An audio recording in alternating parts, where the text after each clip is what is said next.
Welcome to County Report this week. I'm Lorna Virgili. Thank you for joining us. Leaders from Montgomery and Fairfax counties came together recently for a meeting where they talked about one of this area's greatest challenges. Our Susan Kennedy has more on this story. Susan? Lorna, this was a historic meeting, the first of its kind between the Montgomery County Council and the Fairfax Board of Supervisors. And not surprisingly enough, the discussion focused around transportation. Traffic knows no jurisdictional boundaries, and one of the truest examples of this is the American Legion Bridge, which connects Montgomery County with Fairfax, Virginia.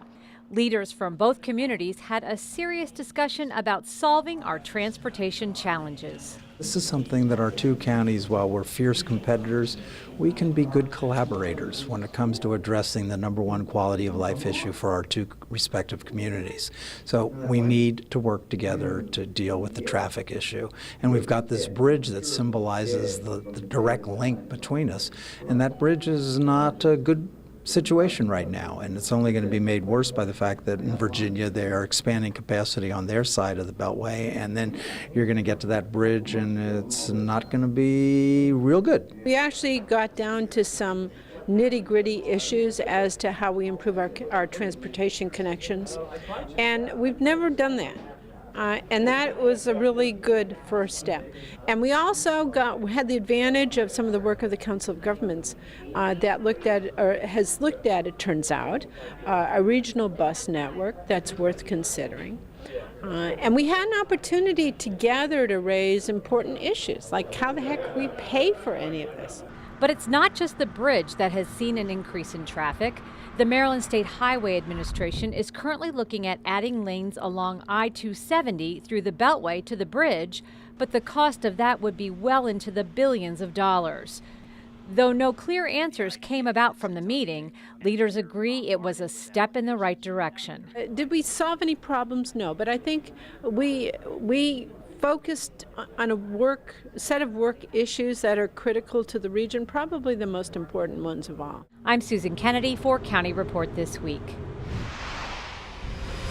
Several local and state officials participated in a forum at the Long Branch Community Center to discuss the recent Health Enterprise Zone initiative that was passed during this year's legislative session.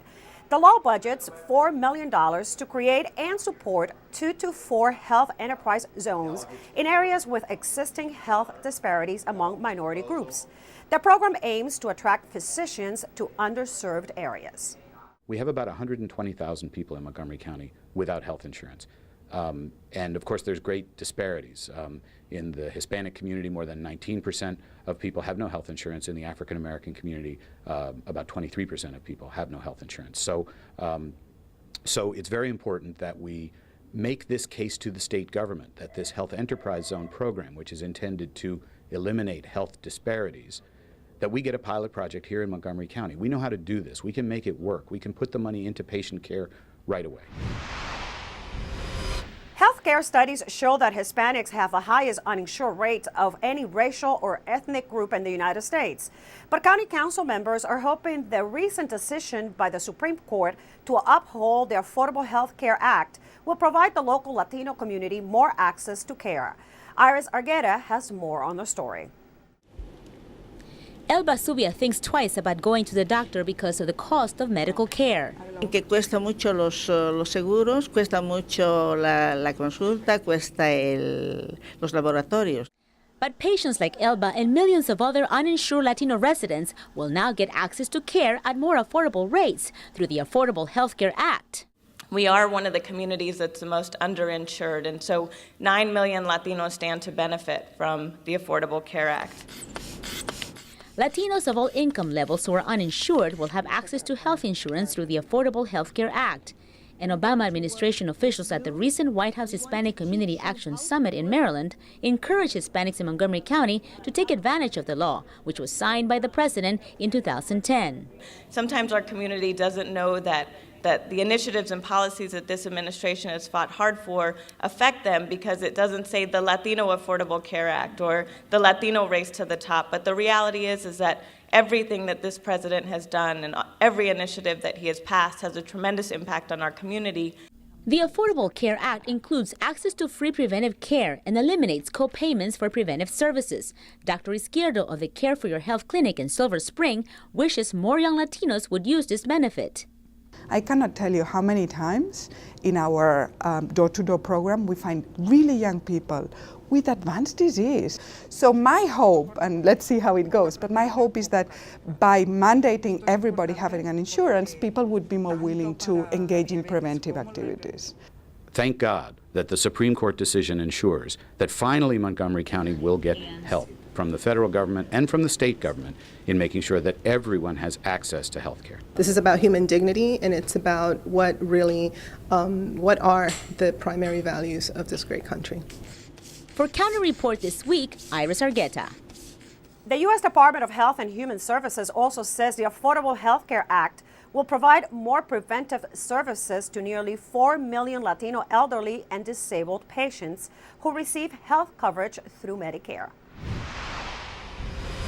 Executive Leggett was part of a press conference where organizers of the Salvadoran American Festival made announcements regarding the free event to be held in Wheaton.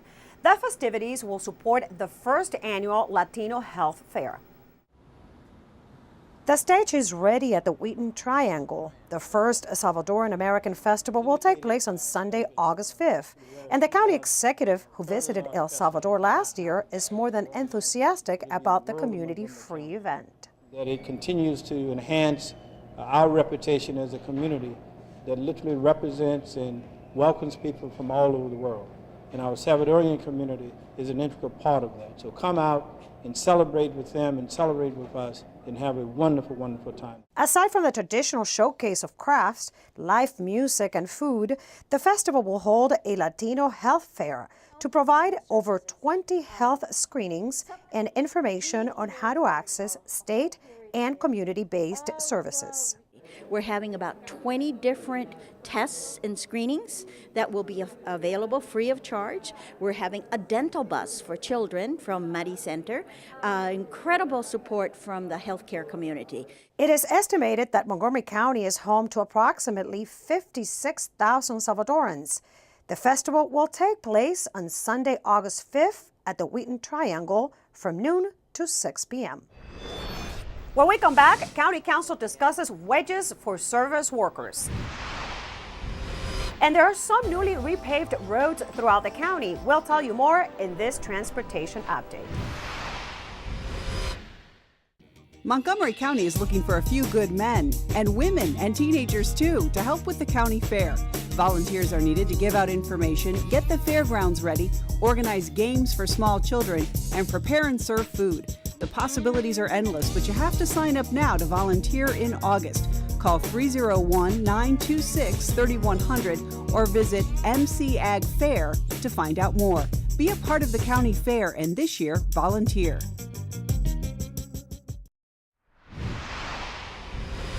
Welcome back to County Report this week. I'm Lorna Virgili. We have news on a bill that would ensure low-wage service workers will have temporary job protections when their employer's service contract is terminated. It's a measure that has divided the council. Those who support it held a press conference this week. They say the bill provides protection for those low-income workers who could be harmed by interruptions in their income. It essentially gives service workers, some of the lowest paid workers in the county, a 90-day notice if their employer decides to vacate a contract. And it's been in place in the District of Columbia for 18 years with no problem. And so when you sponsor legislation, one of the first things you do is you do research to see where the bill is in practice and whether or not there are any issues involved in it. And we've had this bill since last June. It's been over a year. And I went to the chair of the HHS committee in May and asked for the bill to be put on the committee agenda, and it's August, and it didn't go to committee until yesterday. So clearly there are members of the council who would rather not see this kind of worker-friendly legislation be passed in Montgomery County, but I am going to see this through to the end. However, Council President Roger Berliner says the bill needs work. It was actually extraordinary to have a work session on Monday and bring it to full council on Tuesday. So only if everybody was really very comfortable was I going to be comfortable with that. Once I understood that a majority of people weren't comfortable, then it made it clear to me that we don't need to rush this. There is no emergency situation that calls for us to rush it, and we need to be thoughtful legislators and approach it in that manner. And now we get our police update from Officer Janelle Smith, who's going to talk to us about a Twitter session. Officer? That's correct, Lorna. As many of our residents know, the police department has been on Twitter for just over 1 year now, and we currently have approximately 2,500 followers. Recently, in an effort to expand our social media efforts, we invited the public to tweet our account and had Captain Didone answer their speed camera and traffic-related questions. We invited our followers to ask Captain Didone any questions that they may have regarding traffic, and he spent approximately 1 hour of his time answering our followers' questions. During this time, he answered questions about slowing down for speed cameras, cutting through parking lots to avoid traffic signals, and who sets speed limits on our county roads. We thank all of our followers who participated in this tweet session, and we encourage everyone to follow us at MyMCP News in order to hear about your police department news, and also to stay tuned for more tweet sessions with Captain Didone and other police department officials. Great new tool. Thank you, Officer Smith, for that update. Here's Tom Pogue from the county's Department of Transportation with an update on road repaving that took place. Tom? Hi, I'm Tom Pogue, Community Relations Manager for the Department of Transportation. Here's an update from Montgomery County. MCDOT received over $15 million in stimulus funding to improve our transportation infrastructure and help jumpstart our economy. County Executive Leggett, federal, state, and local officials celebrated the completion of the road repaving project that used $6.7 million in American Recovery and Reinvestment Act funding. 7 roads were selected because of their deteriorated condition. The improvements involve segments totaling 43 miles of Barnesville Road, Old Columbia Pike, Shady Grove, Randolph, Forest Glen, Travilla, and Whitman roads. Highway Services replaced defective curbs, gutters, sidewalks, and pavement surfaces, poured hot mix asphalt, and installed reflective lane markings. These funds also employed 50 people, 47 by the paving contractor and 3 contracted county inspectors. Other MCDOT stimulus money funded improved traffic and pedestrian safety investments and 13 new energy-efficient buses. For more information, go to our website at montgomerycountymd.gov/recovery. We're working to keep you moving. When we come back, the Redskins visit our county. And Montgomery College has a new soccer coach. We'll be right back.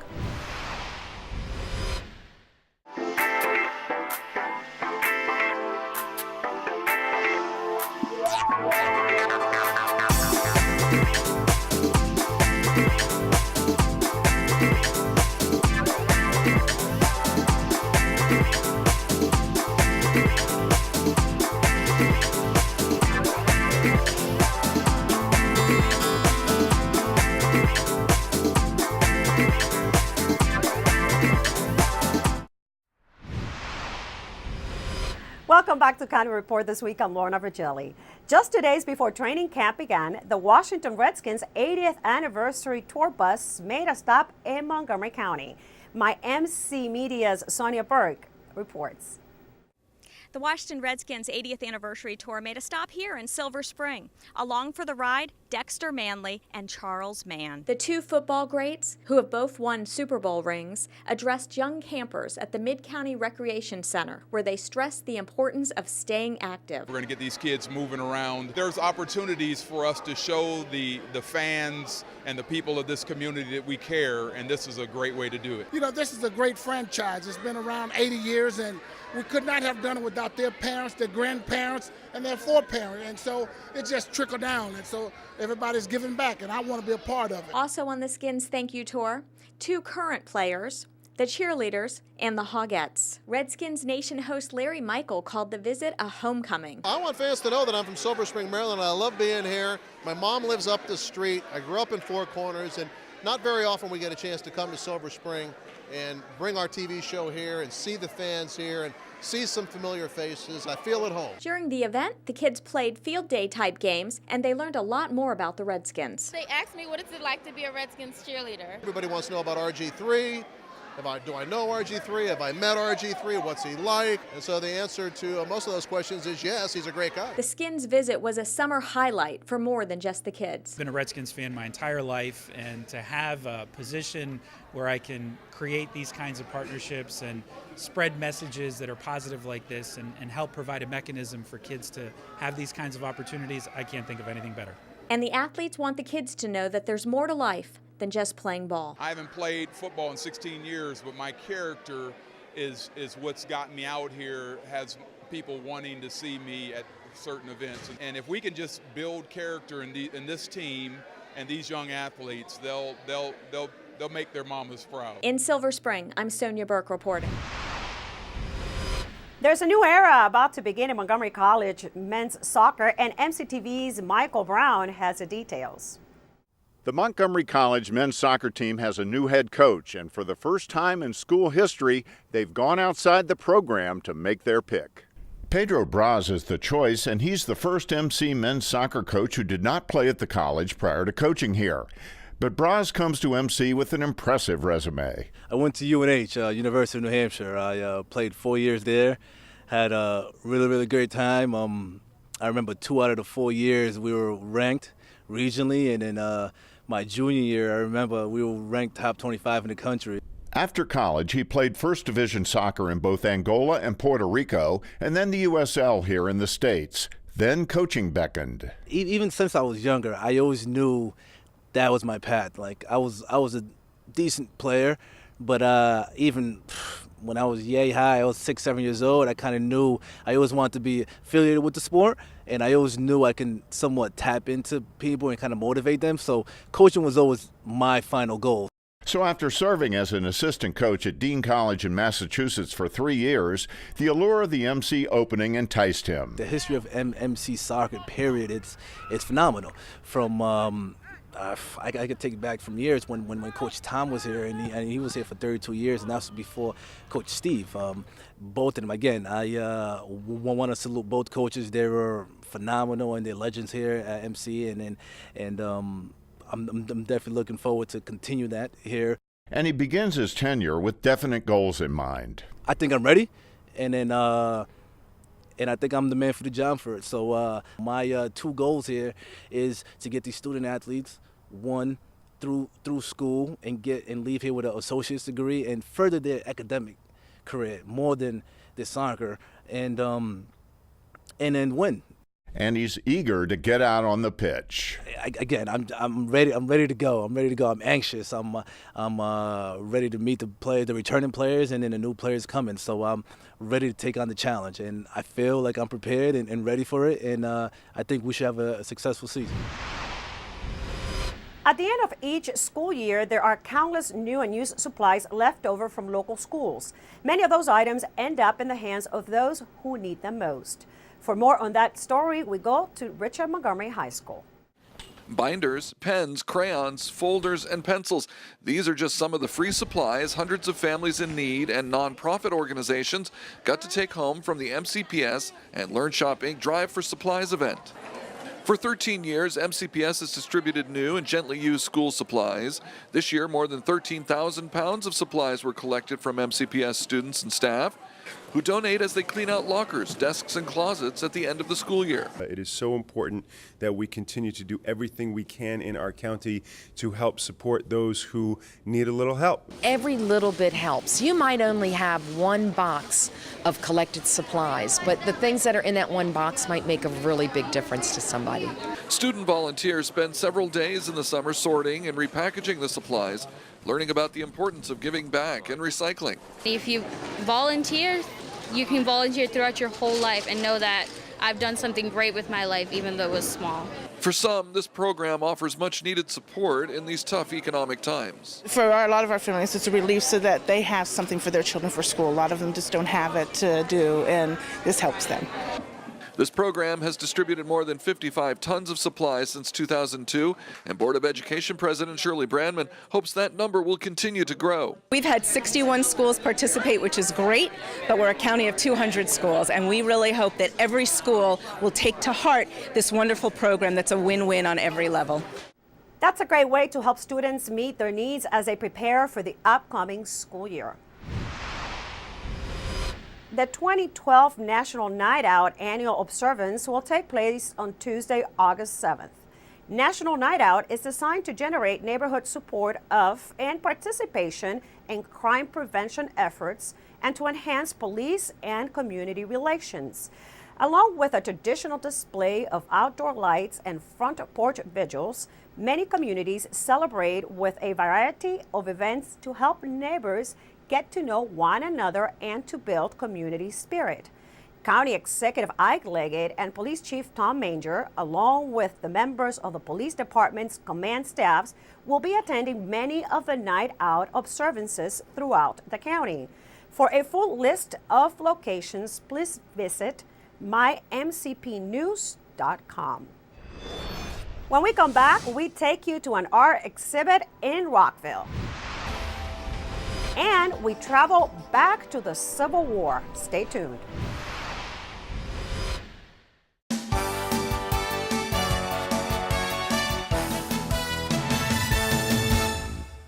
New MC students should plan to attend one of the new student orientation sessions scheduled in August on all 3 campuses.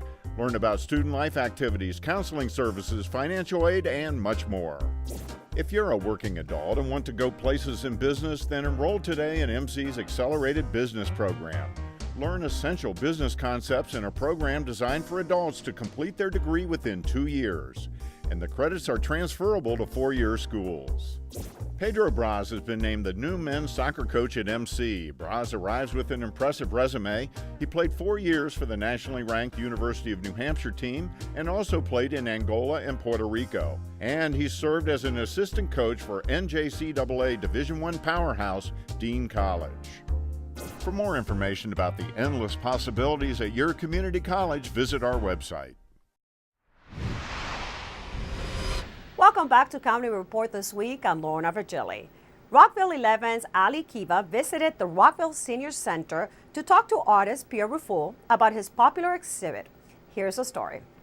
The show was very, very well received, way past my expectation. A member of the Senior Center, Pierre Ruffo, was pleased to see his artwork being enjoyed by the community. First of all, it's a beautiful place for me to show my stuff, my guide, as I call them. People keep coming several times, some of them. Some people stayed 1 hour the first time they came back again. People came from all over. Ruffo has worked with many different mediums and is well known for his photography, but he discovered a new passion when he began working with the Japanese art of wabi-sabi. But what exactly is wabi-sabi? Wabi-sabi is the Japanese art of finding beauty in imperfection, profundity in nature, of accepting the natural cycle of growth, decay, and death. Wabi-sabi celebrates cracks, rust, missing or broken parts, all the mark of time. It's modest, unpretentious. It's undeclared beauty waiting to be rediscovered. All the trolls, all the stands are made from recovered wood. Where did his inspiration to create his trolls come from? When I retired from work in 2010, I started taking long walks in the woods, and I started finding objects or dead wood, driftwood that I would turn into flower pots. Soon after that, I started finding small animal-like forms that I turned into what became the trolls. And soon after, the trolls started having messages that they wanted to bring to the world. We wanted to know more about Ruffo's trolls and their messages. The trolls are trying to bring greater peace or harmony to the world. Here the message is, I am resting in myself. My life flows without interruption, without doubt, without fears. I have no regret about my past. I am fully present. All my life, I have been kind of looking for something special that nobody else was doing. And then suddenly the trolls fell into my hand. And I feel like they found me rather than me finding them. And I became so passionate about the trolls that it was like falling in love for the first time. I mean, I was just so happy I nearly cried that suddenly what I have been looking for all my life just came to me. I think it's beautiful. It's time for another Heritage Montgomery Civil War moment. The last installment left off with a survey of the Union presence in western Montgomery County. Continuing on, the focus turns to the Chesapeake and Ohio Canal. Welcome to Violet's Lock, one of 74 locks found along the Chesapeake and Ohio Canal. Today, the C&O is our longest national park. It runs nearly 184 miles from Georgetown to Cumberland, Maryland. It draws close to 4 million visitors each year. But during the Civil War, this was an important supply line for the Union Army. At the outset of the war, the Chesapeake and Ohio Canal had just been completed. Comprised of a series of locks, aqueducts, and culverts to accommodate changing elevations, the C&O was a critical transportation link to and from the Port of Georgetown. The city of Washington depended upon it, which is why Confederates disrupted sections whenever they could. This is the recently restored Monocacy Aqueduct. Today it's a great place to hike or boat, but during the Civil War, it survived at least 2 known attempts by rebel soldiers to destroy it with explosives.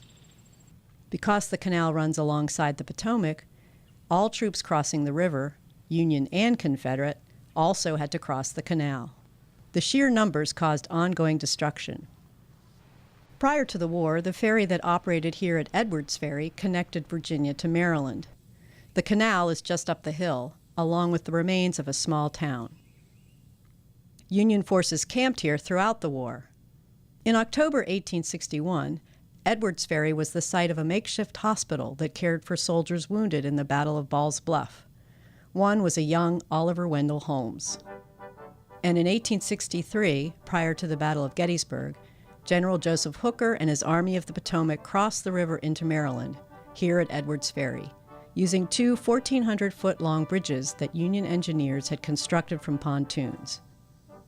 The physical impact of this crossing on the canal and the surrounding area was enormous.